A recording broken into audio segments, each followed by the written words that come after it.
kailangan ko ba talagang makipagsabayan? Kasi mga kaklase ko, mas may edad pa yung mga anak ko sa kanila. Edukasyon ang susi sa magandang kinabukasan. Ngunit huli na ba kung lumipas na ang maraming panahon? Sobrang grateful ako kasi nga, naipapasa ko siya. Parang, ay Lord, naipapasa ko pala.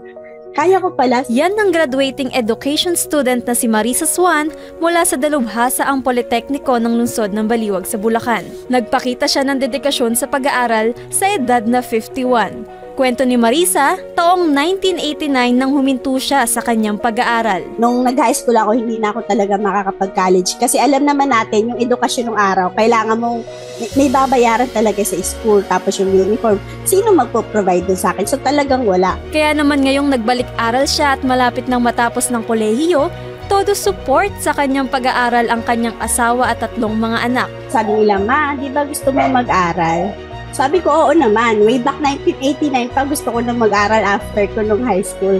Siyempre hanggang ngayon, gusto ko pa rin yun. Sabi nila, total tapos na kami 3. Bakit hindi ikaw mag-enroll ngayon? Sinamahan ako ng panganay ko, tapos pumayag naman yung mister ko, napaka-supportive lang nila dun sa gusto ko din talaga. Bilang isang magulang, matutuwa ka rin na akit ko sa stage yung anak mo. So kahit 51 na ako, huwag kang mahiya. Sa dinami-rami ng kanyang pinagdaanan, ang Diyos pa rin ang kumilos sa kanyang kinabukasan. When the time is right, I will make it happen.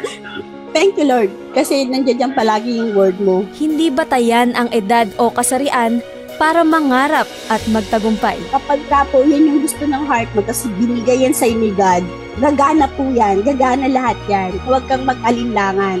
Kailangan lang gawin mo yung part mo, which is humakbang ka, pasulong, merong pang part na gagawin, hindi tayo mananatili na gusto mo to pero wala kang gagawin. Hazel Santo Tomas, Newslight.